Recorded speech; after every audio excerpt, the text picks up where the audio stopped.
Welcome to the Cory Lee Show, where our focus is on building leaders and transforming culture. My name is Cory Lee, and in each episode, I aspire to ignite something on the inside of you that encourages you to grow yourself and to make an impact on the world around you. Welcome to the Cory Lee Show.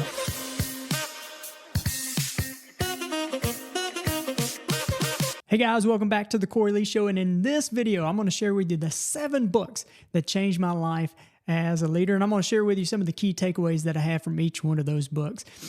We all know that all leaders are readers, but not all readers are leaders, and the reason is that leaders, we know that we've got to continue to grow. I've got to keep getting better, that I cannot lead you tomorrow based on today's leadership understanding, and so I've got to grow, and I also know that if I'm not growing today, then I am today all I will ever be. And I don't know about you guys, that's much more depressing than it is inspiring. Growth is the only guarantee that tomorrow will be better, and culture is just such... you can see it right now. I don't know what industry you are in, but culture and change is coming, and it's always coming. And so we want to continue to grow and develop so we can stay ahead of that. A couple years ago, we've got 3 small kids, and this is several years ago. Our son, he was in the 2nd grade, and I was doing his math homework with him. All right. And I was doing his math homework with him. I remember trying to do this math homework with him. I was like, golly, they learning in 2nd grade what I can remember learning in high school, right? I told my wife, I said, all right, that's it. I'm tapped out on math. It's your turn, right? I guess I now know that I am a 2nd grade math level. But the reason I share that is that education is changing.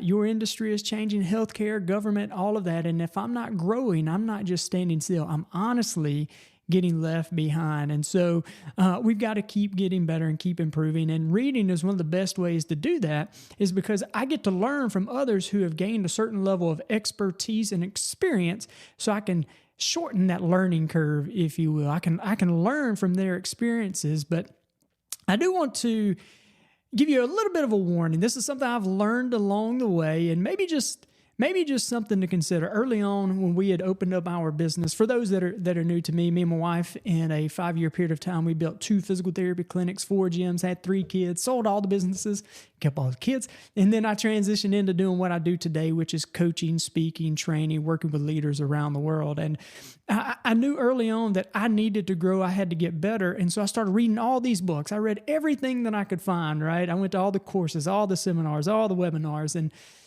I found it interesting that I would read this book, and this person would talk about their experience and how they gained success, and they'd say, this is how I did it.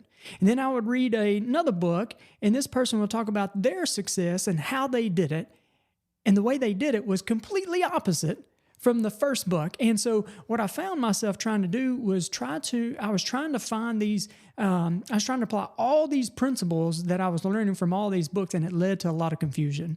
It led to me doing a lot of activity that was not productive. And so this is just, you can do with this whatever you want to. It's kind of like a buffet line. If you like it, put it on your tray. If you don't, just bypass it. But I learned, and something I coach people in now, is find you about 1 or 2 voices and just stick with those voices for a season. Not for life, but for a season. Find you 1 or 2 voices and just listen to everything that they've got. Learn from them. Listen to their books, read their books, listen to their podcasts, listen to their videos, all of that. Because what you're trying to do is you're trying to build a foundation. And once that foundation is built, you can start to filter the other learning through that. And now you know what you believe. As you're doing that, another thing I would encourage you is find someone that you align with in values. Find a values match in whatever mentor, if you will, that you're looking for through your books. And so you can do that with whatever you want to. And so here we go. Here are the 7 books that changed my life as a leader and some of the lessons I learned through those books. And I just want to say, number 1 is not number 1. This is not this is my number 1, number 2, all that. We just got to start somewhere, right? If we got a list, we got to start somewhere. And this is number 1. The first one is The 21 Laws of Leadership by John Maxwell. John Maxwell, if you don't know who that is, If you Googled leadership, he's probably going to pop up on the Google first page because he's written more on the topic of leadership. He's considered the leadership guru, if you will. And this is a book. One of the things I like about John Maxwell's content, it is like cookies on the bottom shelf. It is simple to understand. And that's what great communicators do. They take something complex and they simplify it. And John's a great communicator. And so 21 laws of leadership. And if you think about something that's considered a law means it worked 1,000 years ago. It'll work 1,000 years from today, and it works today. And he said these are the laws as it pertains to leadership, leading other people well and influencing other people. And this is actually something that I teach a lot on. I go into companies and teach these laws. But one of the laws that really stood out to me was, it's called the law of the lid. And what the law of the lid says is that if you lead anything, if I lead anything, as the leader, I am the lid on that team. My team will never surpass my ability to lead. So on a scale of 1 to 5 or 1 to 10, let's say 1 to 10, let's say I'm a 5, then my team will never be beyond a 5. They will be a 4, 3, 2, or 1 because I am the lid on that team. However, if I raise my lid, then the potential of my team will go up as well. When we had our physical therapy clinic, we started to grow and develop, and we had to hire somebody. And I'll just be honest with you, this is probably, I probably got the most nervous at this point because now I knew that as a leader, my decisions didn't just affect me and my family. Now they affected somebody else's family, and I had to grow. And so I realized that I had a lid. I just did not know what I did not know. Well, as I continued to grow, I realized that my next lid was that I was growing, but the people around me were not. And so I had to start developing the people around me, empowering them and equipping them. And my next lid for me was I have this bad tendency to people please. And so I wasn't holding people accountable. I wasn't giving clear directions and those kind of things. And that was a lid for me. You as a leader, we're always going to have a lid. If you get to a point we say we never have a lid, then we've probably stopped growing. And so I would encourage you as you think about that, on a scale of 1 to 10, what would you rate yourself as it applies to someone who is a leader, your ability to lead other people? And then as you think about that number, what do you feel like your current lid is? If you're a 5 or a 6, what keeps you from being a 7? Identify that. We don't play the shame game or the blame game, but I do want to be aware of my blind spots. And so 21 Laws of Leadership, man, great book, easy read right there. And so the second book that really made an impact on me was Rich Dad, Poor Dad by Robert Kiyosaki. And if you've been in the leadership, personal growth lane, I know you've had to have heard about this book. It is a big time classic. But for me, it's such a paradigm shifting book because I was taught much like him in this book, that I was taught to go to school, get a degree, get a good job, and stay there until death, right? Until death do you part. And I was taught things like, don't take risk. It's better to be safe than it is to be sorry. But like he says in the book, in school, we're taught how to work for money, but we aren't taught how money actually works. See, money is currency, and so it should be current. It should be in flow. Money should go to work for me. Something Brian Buffini talks about that I really like. He says, when I get up in the morning and I'm getting ready to go to work and I'm shaving, I want my coins to be getting up and shaving and getting ready to go to work as well. It's just kind of an analogy he talks about of my money going to work for me. And so if you're not familiar with this book, it's Rich Dad, Poor Dad. Robert Kiyosaki talks about growing up having a rich dad and a poor dad, and they're opposites. And his rich dad was actually his best friend's dad. His poor dad was his real dad. And his poor dad, he mentions, had this thought of go to school, get a degree, get a good job, and be secure from that perspective. His rich dad taught him about how money works and how to buy assets. And so in this book, what I learned was about assets and liabilities. I learned about good debt and how to leverage good debt to actually build wealth. I also learned, he talks about, this is a great entrepreneur lesson for me, about the cash flow quadrant. And if you imagine a quadrant, he says there are four parts to this. And on the left side of the quadrant is working for money, and the right side is money working for you. And so he talks about how employees, they are working for money. They are trading time for dollars. They are working for someone else's business. Under that is, he puts an S, and that is the self-employed. This is a great majority of the entrepreneurs. It's how I worked for a time. And not really do they own a business, but they own a job, because they are still trading hours for dollars. To get to the right side, he talks about being a business owner or an investor. And the difference between being self-employed and a business owner is a business owner actually has systems and processes in place that the business does not require their physical time. They are no longer trading hours for dollars. They have created the systems, the processes, and put people in place that the business can grow of itself.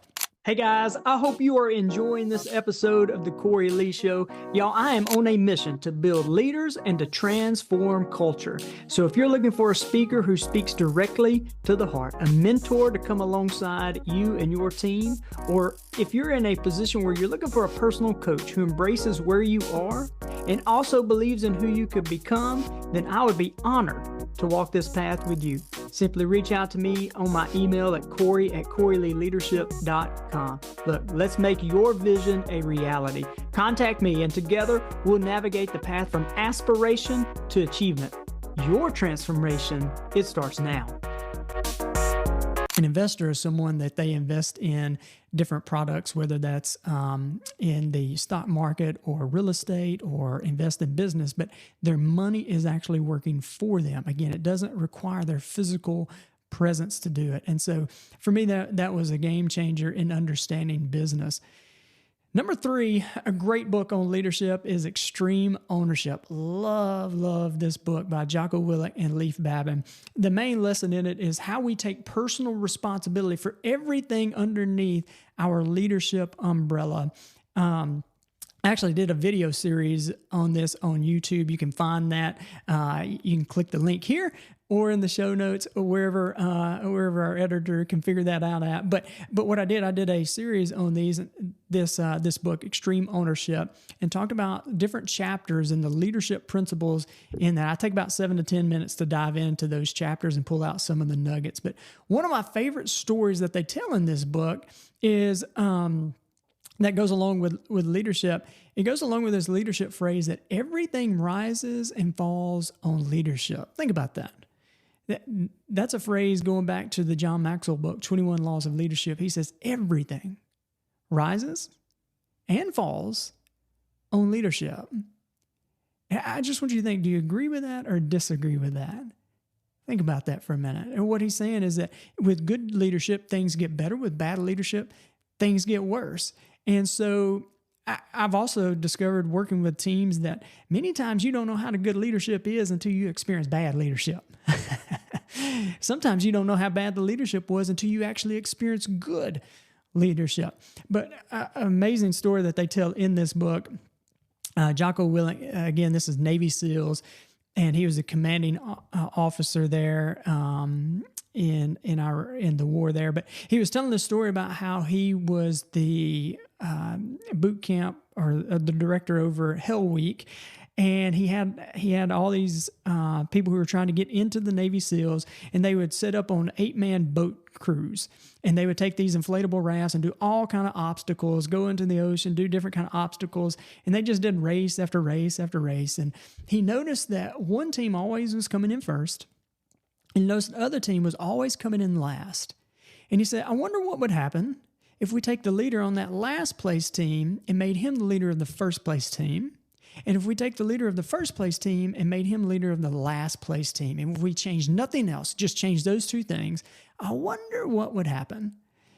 And it was really interesting. He says that was the only thing they changed, was they changed out the leadership, and the team that was coming in last now started getting in first.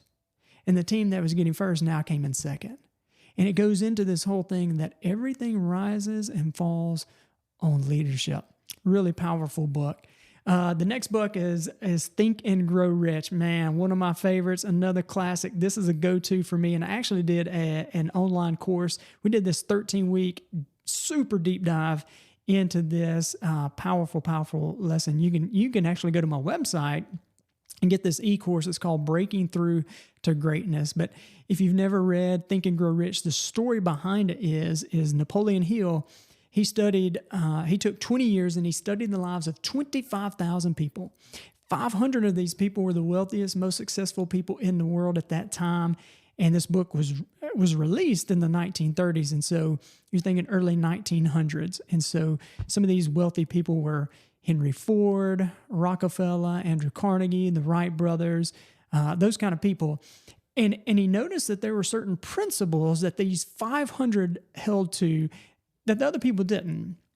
And he came up with 13 principles that separated the successful from the unsuccessful, and that's what that book is about. Think and Grow Rich is the 13 principles of success. But one of the lessons in there that I want to talk about, he talks about the imagination, and he makes this statement: man's only limitation within reason lies within the development and the use of their imagination. How about that? Man's only limitation within reason lies within the development and the use of their imagination. Now, I don't know about you. I can probably come up with a few other examples of what limits me. But he said one of the primary limitations is your use of your imagination. And as I've thought about that, 100% agree. See, you and I, we have an imagination. You and I also use our imagination. We can use our imagination to say all the reasons why something's not going to work out. We can use our imagination to say all the reasons why something's going to fail or how it's not going to work out. Or we can use our imagination to create plans and to create solutions. We can use our imaginations to put a how in front of the can I. How can I? See, how can I triggers the creative use of your imagination. You know, when you're in bed at night and you worrying, that's you using your imagination. And so I totally agree with him. Man's only limitation within reason lies in the development and the use of their imagination. So I would challenge you, I would ask you is, hey, how are you using your imagination? Anything is possible. Your dream is possible. There is no such thing as lack and scarcity. There is only abundance, and we limit ourselves. And if you doubt what I'm saying, I want you to go outside, and I want you to stand in the grass, and I want you to try to count the blades of grass at your feet.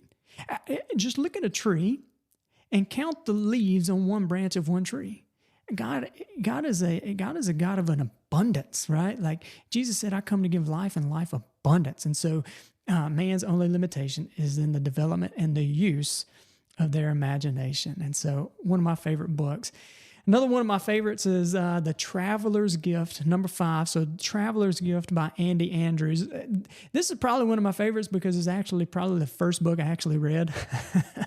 and it was in season for me. We actually used to have the stacks of these books that we would hand out at our physical therapy clinic to high school athletes and students. And so Traveler's Gift, written by Andy Andrews. Kind of the story behind it is it's a fictional story, but it's got amazing leadership principles in it. This guy, he has an accident, and he gets to go back in time and meet 7 historical figures, and they give him 7 principles to life. And I'm just going to read you some of these. These are some of the principles. Number 1 is the buck stops here. The words, it's not my fault, have been written on the gravestones of many unsuccessful people since Eve took a bite of that apple. Until you change the way of thinking from it's not my fault, there is no basis for change. See, the bad news is the past was in your hands. The good news is, hey, the future is in your hands as well. The buck stops here. Number 2 is I will seek wisdom. It's the lazy man that never seeks wisdom. At what age are we no longer influenced by those we associate with? Always. Many of our problems can be traced back to our relationships with the wrong people. Guard your associations well. He says, I will seek wisdom. Number 3 is I'm a person of action. Number 4, I have a decided heart. 5, I choose to be happy. 6, I'll have a forgiving spirit. And then the last one, I will persist without exception. And that's an interesting way he phrased it. I will persist without exception. Most of us, we will persist until certain kind of hardships come. He says, I will persist without exception. There is one lesson in this book that was most impactful for me, and I don't want to mess up the whole book if you're really interested in reading it. But that at the end, one of the people he gets to meet is the angel Gabriel, all right? I'm sorry if I'm messing up the book. This is spoiler alert for you. But he's in this place that's got like rows and rows of bicycles and rows of computers and rows of all these kind of different things. And he sees all these formulas and all this stuff. And he asks the angel Gabriel, what is this place? And he sees all these pictures of little kids, and he sees this picture of these two kids, a little boy and a little girl. And he asked the angel Gabriel, what is this place? And who are these people? And he said the name of the two kids, and he said, wow, that's what we were going to name our two kids. But we decided not to have children at that time. We didn't think we had enough money. And then he kept persisting of like, what is this place? And the angel Gabriel said, well, this is the place that never was. And it's just such a powerful, powerful thought of, of the things that we have these ideas and these desires, and we limit ourselves and never bring them forward because we play so small. We make excuses for the dreams that are stirring within our heart, and we buy more into our excuses than the desire trying to percolate itself up. So very powerful book. Number 6, this one's a little bit different. One of my favorite books called Intercessor by Reese House. This is much more of a Christian faith-based book, but it's so profound for me, and probably one of the best books I've read in probably several years. One of the best books I've read in several years, and is really his biography, the biography of Reese House. And the only thing I really knew about Reese House before I read this book was that I had heard Winston Churchill talk about Reese House, that if it were not for his prayers, then Nazi Germany would have invaded and overtaken Great Britain. That's all I'd known. But I love this book because I love learning from people who actually live out the things they talk about. Like you can say whatever you want to about your theology or whatever you want to say about what you believe, but your actions will show what you truly believe. And a man with an experience, it trumps a man with a theory all day long. This man's story, to me, is so encouraging because it's an example of a life laid down in full surrender. And it goes to show what the Lord can do through a vessel that's willing to listen and act at the slightest whisper of the sound of his voice and not allow the fear of man to stop. Really, really powerful book, a man of faith and a man of action who made a dent in the history books, who made an impact in history in his generation. And if you've been listening to me for long enough, that's my jam right there is I desire to develop leaders who make an impact in this generation and to equip the next, to be rivers and not just reservoirs. And so powerful book. Last book, number 7, I'm Leading with Insight by Cory Lee, by me. I know, okay, it's a shameless plug, but this was a powerful one for me because although it was really my second book released, this is my second book that I actually completed. It was really the first one that I started to write, and I wrote it from the quiet moments with the Holy Spirit. So I said that we owned some businesses, we sold those, and one of our businesses was a gym, and I would get up early. I'd get there, I'd get up at 4:30 to go to the gym, and when we sold and I transitioned out, I said, you know what, I'm just going to I'm going to keep getting up at 4:30 in the morning, and I'm going to just start reading my Bible. And where I started at was in the book of Proverbs. There's 31 Proverbs. And so I just read a proverb a day. And then I transitioned into praying those Proverbs. I would just pray out what I was reading. And the Lord started downloading, giving me revelation of different Proverbs. And I was just starting to write down what the Lord was teaching me. And after a year or so, I was like, wow, this could be a book. This is some good stuff. I wonder if I can put it out there and share it with other people. And so I started to write that book. And what's really interesting, when you think about the book of Proverbs, most of the Proverbs were written by King Solomon. King Solomon, his dad was King David. And King David, if any of you are familiar with his story, he had an affair with a woman named Bathsheba. And the Lord comes to him through the prophet and says, hey, you know, the baby's going to die. And later on says, hey, I'm going to give you another son. You're going to name him Solomon. And Solomon is who is going to be the king after you. So think about this. From a very early age, Solomon was told that he was going to be king, or it was known that Solomon was going to be king. From a very early age, this dude was taught how to lead an entire nation. He was taught how to lead from a high level. And so he didn't get just the regular Hebrew training of that day. He got leadership lessons from the top. He was taught how to lead. And so when you read Proverbs filtered through a lens of leadership, there's some interesting things that pop out. And so that's my book, Leading with Insight, 31 Days of Wisdom for Leaders. It's kind of written in a devotional style where I take a proverb in one of the chapters and I partner it with a leadership principle. And so one of my favorite books, mainly because it's near and dear to me. And so anyway, I hope this video has added value to you. And actually on my website, you can go to my website and I have this download where you can get 57 of my favorite books. And I've got it listed out in different topics of leadership, personal growth, faith, finance, mindset, biography. And so if you wanted that, you can go to my website. I'll have a link in the show notes, but you can just download that and you can grab that. So, hey, I hope this video has added value to you. And make sure you like and subscribe so you can stay up to date with any of the latest episodes of The Cory Lee Show. Hope you have a great day and God bless. 3, 2, 1. Okay. Thanks for joining me today. I hope I have added value to you. And if you have found value in this episode, let me know. Drop a comment and make sure you share with a friend or family member. See you next episode.